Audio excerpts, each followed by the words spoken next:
Thanks for joining me today for Coffee with Bill. I'm your host, Bill Rose, and look who's back. Ridge Fogerson from Words from Wake Forest podcast. That's right, yeah. So tell me, how's that been going?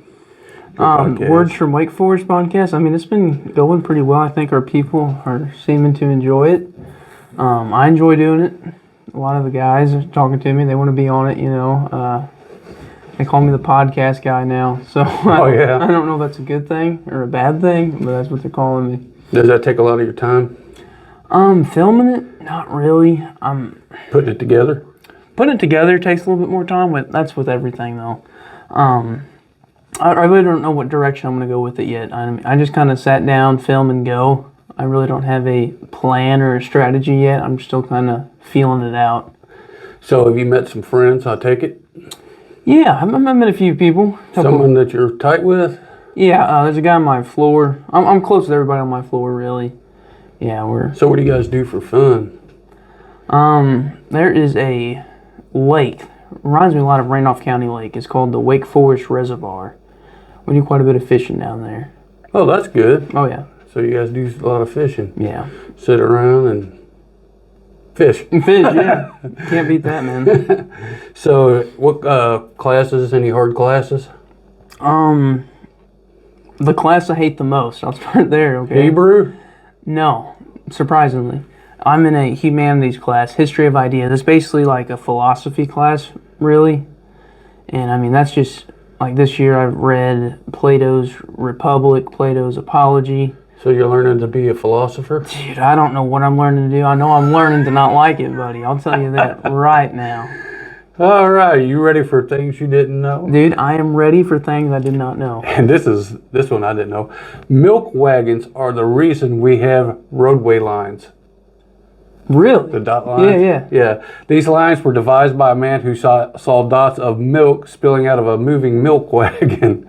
And these lines are considered to be the most important traffic safety device. Now, milk trucks, that used to be, like, you used to get that delivered to your house, right? Yeah, milk wagon. Okay. Yeah. Is that the same with water? Did that used to happen with water back before? Well, I don't know. Okay. I don't know. But they weren't going to see the lines from that. Anyways, here's a good one for you. The inventor of the Frisbee became a Frisbee himself. What now? The guy who invented Frisbee became a Frisbee himself. How's that work? He put his ashes in the Frisbee and made a Frisbee of himself. Really?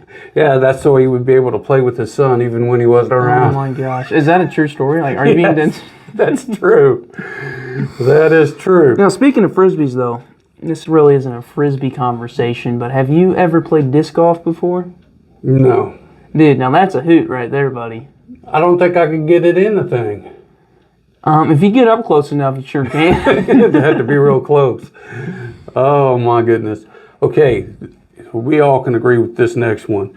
The average male will become bored after 26 minutes of shopping. That, I've never heard a more true statement in my life. All right, now for the weather, out to our chief meteorologist, Bobby Blackwater. Good morning, this is your chief meteorologist, Bobby Blackwater. Hey, Monday, which is today, the temperature's going to be a high 64 and a low of 33. Maybe you might have to cover your plants, I don't know. Anyways, all mine are dead anyhow. Anyways, it's going to be sunny, all right? Yeah, have a good day. All right, this day in history. Okay. In 1871, the Great Chicago Fire is finally extinguished after 3 days. 3 days, no kidding. 3-day fire, leaving approximately 300 dead, 100,000 homeless, and costing $222 million in damages. What year was it? That was in 1871. Wow. In 1845, the Naval School, which is called the U.S. Navy Academy, opens up in Annapolis. And then in 1978, you might have one of these, U.S. Congress approves dollar coin honoring woman suffrage campaigner Susan B. Anthony. Right on. Now out to our chief correspondent, Bobby Blackwater. Beep, beep, beep, beep, beep, beep, beep, beep, beep, beep, beep, beep. Hey, this is your chief correspondent, Bobby Blackwater, sitting here at the news desk. Not really, it's my kitchen. Anyways, up in Michigan, this farmer was spraying the human sewage on his vegetables and selling it to the market. Anyways, got caught. So they're telling him to throw the vegetables away. That sounds like a real crappy deal. Anyways, back to you. All right. I titled this one here called The Job Experience. So, Ridge, you're young. The Job Experience, dude. That is awesome. That's good. You like that one? Yeah. Have you experienced trials, whether physical or spiritual? Definitely spiritual. I can't think of any off the top of my head about physical battles besides, being morbidly obese. But definitely spiritual battles. I mean, one thing I struggle with, definitely setting time out of my day to sit down and earnestly read the Word of God, like having that personal devotion, praying. I mean, that's just stuff, man, like, It's easy to overlook, but that's one of the most important parts of being a true, dedicated follower of Christ is setting that time of day and having intimate time with Him since we are the bride, Mm-hmm. And do you agree everybody's going to go through trials? Oh my gosh. If you don't, something's crazy going on. That's going to be the rich, the poor, Christian, non-Christian. Well, we're all going to be going through that. Yeah, everybody, man. So how do you think, as being a born-again Christian, made it easier for you to overcome these physical and spiritual trials? How it's made it easier, I mean, I think it boils down to one thing, and that is just having hope, man. Just being able to know that we got eternity on the other side of this, Being a true follower of Christ, just knowing that we got Him in our corner, like. I'm glad you said that, because my next question is, if I were to ask you, would it be easier if someone else was helping you through these trials? If somebody else, I mean, I think it's definitely important to have other people, but I mean, ultimately, God. Yes, Yeah. And that's what I was getting to. It's easier when you're having somebody with you, which is Jesus. Yeah. What can you tell those who are listening today, or someone that you come across who are going through these trials, how they can handle it? I mean, the example that I gave, something that I struggle with was getting to the Word, praying daily. One thing that's helped me out tremendously since I've actually been at school is having accountability buddies. And we talk about having somebody, I mean, yes, God, paramount importance. I'm not saying anything Other against Christians. that. Yeah. But having other Christians there, an accountability buddy, somebody that you can talk to when you're struggling, somebody they just encourage you, really. They just make sure you're walking that straight and narrow. And I mean, that's helped me out tremendously. And that could be God putting that person there for you. Yeah. But ultimately, it's Jesus that's in your heart. We have to have Christ living in us to overcome these trials. And Christ is also the perfect example of overcoming these trials. Yeah. He defeated Satan spiritually, and he overcame, when he overcame temptations, and physically on the cross. We have to have trust, and we have to have faith, as Job did. And that's another perfect example. They took his wealth, they took his family. There's where the spiritual trials that he went through. And of course, he got sick. That was the physical part. He's the one I would want on my side if I'm experiencing those trials. Exactly.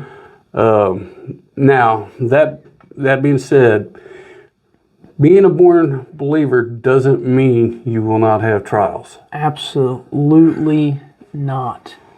But it's easier when Jesus is on your side. Yeah, I think it goes back to what I said. I mean, just having that hope, just having that, the comfort of God, man, having that Spirit inside of us, I can't imagine going through some stuff without Him in my corner.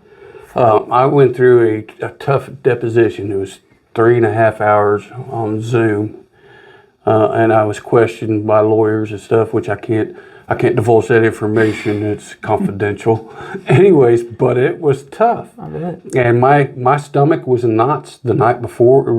Basically that whole week. Of course, I had a practice deposition, and then the real deposition with people I don't know, court reporters, the whole 9 yards, and it really, really tore me up. I bet. Because you want to do the right thing. As a Christian, you always want to be truthful.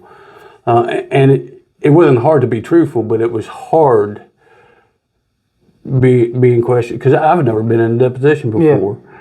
Yeah. And so I went through some of that trials, and there was a lot going on. Of course, the wife's father passed away, so I had a lot on my plate.